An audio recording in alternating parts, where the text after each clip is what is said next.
నిన్న జరిగిన ఎపిసోడ్‌లో సంజన వర్సెస్ తనుజకు ఒక ఫైట్ అయితే జరిగింది. ఆర్గ్యుమెంట్ జరిగింది. హౌస్‌లో కొంచెం హీట్ అయితే అయింది. ఎందుకంటే అందరూ అంటున్నారు తనుజ సంజనని టార్గెట్ చేసింది. టార్గెట్ చేసి కార్నర్ చేసి మాట్లాడుతుందని. కానీ బిగ్ బాస్ ఎప్పుడైతే అనౌన్స్ చేశారో ఇప్పుడు ఈ హౌస్‌లో నుంచి ఒకరినైతే ఎలిమినేట్ చేయాలి గేమ్‌లో నుంచి అన్నప్పుడు తనుజ ఉండి నేను అండ్ సంజన గారిని తీయడానికి నేను ఒప్పుకోను.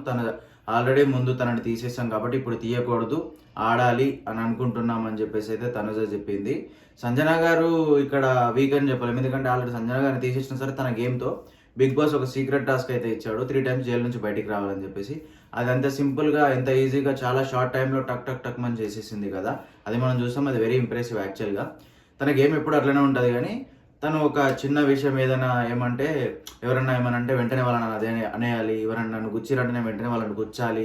ఇట్లా కొంచెం మైండ్ సెట్ వల్ల వీక్ అవుతున్నారు కానీ, లేకపోతే తన మెంటాలిటీకి గ్రేట్ అనే చెప్పాలంటే క్రియేటివ్ థాట్స్‌కి ఆమె ఒక గేమ్ ఆడాలనే తను తీసుకునే స్ట్రాటజీస్ బాగుంటాయి. అయితే ఇక్కడ తనుజ తనని బ్యాక్ టు టాపిక్‌కొస్తే తనుజ సంజనని అలా తిట్టడం కరెక్టేనా కాదా అనే విషయం గురించి మాట్లాడుకుంటే, అంటే తిట్టడం కాదు, ఆర్గ్యుమెంట్ అయింది కదా! ఏది మీరు ముందు వీళ్ళు ఎవరినైతే తీయాలనుకుంటున్నారో నలుగురు వెళ్తారు. తనుజ, భరణి, సుమన్ అండ్ సంజన నలుగురు వెళ్ళి ఎవరిని తీయాలి డిమోన్, ఇమాన్యుయల్ అని మాట్లాడుకున్నప్పుడు మిగతా వాళ్ళందరూ డెమోన్ అంటే సంజన నుండి హౌస్ కాల్‌తో వెళ్తాను నేను అంటది. కానీ నాకు ఇమాన్యుయల్ అండ్ డెమోన్ ఇద్దరిని తీయాలని ఉంది కానీ నేను ఇమాన్యుయల్ తీయలేను, డెమోన్‌ని తీస్తాను. కానీ మీరందరూ అంటున్నారు కాబట్టి ఓకే అంటే, ఇట్లా కాదు మీరు ఇక్కడ ఒకటి మాట్లాడతారు, వెళ్ళి ఇంకొకటి మాట్లాడతారు. హౌస్‌ని అందరిని బ్లేమ్ చేసి నేను ఒక్కదాన్నే మంచి అని ప్రూవ్ చేసుకుంటారు. అట్లొద్దు. మీరు అట్లా మీ ఇష్టం వచ్చింది చెప్పాలనుకుంటే నేను కూడా నా ఇష్టం వచ్చింది చెప్తా. అందరు కలిసి చెప్పడం ఎందుకంటే, అప్పుడు ఇమాన్యుయల్ సైడ్‌కి తీసుకెళ్ళి చెప్తాడు, ఎక్స్‌ప్లెయిన్ చేస్తాడు. మీ ఒక్క ఓటుతో డిసైడ్ అవుతది. మేము ముగ్గురం ఒక సైడ్ ఉన్నాం. మీరు మా సైడ్ వచ్చి నలుగురు కలిసి ఒకరిని ఓటేస్తే వాళ్ళు వెళ్ళిపోతారు. లేదంటే మీకే ఇబ్బంది అవుతుందని చెప్పి ఇమాన్యుయల్ కూడా ఎక్స్‌ప్లెయిన్ చేయడానికి ట్రై చేస్తాడు. కాకపోతే సంజన మైండ్‌లో ఏం రన్ అవుతుందో అర్థం కాలేదు ఆ టైంకి.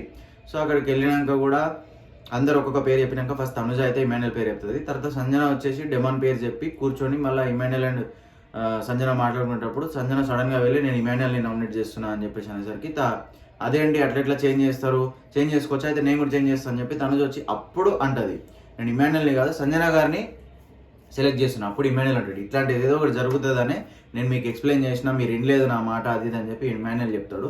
అప్పుడు సంజన ఉండి ఇది నీకు ఈజీ టార్గెట్ అయిపోయింది, సేఫ్ గేమ్ ఆడుతున్నావు, ఇప్పుడు నువ్వు నన్ను నో బాల్లో 6 కొడితే నేను అవుట్ అయిపోతాను, ఇదే కదా నీకు కావాలి, ఇదే సేఫ్ గేమ్ నీది, నువ్వు సేఫ్ ఉండాలనుకుంటావు, ఇది ఆడాలనుకుంటావు అని చెప్పేసి అయితే సంజన తనుజ మీద అయితే అంటది.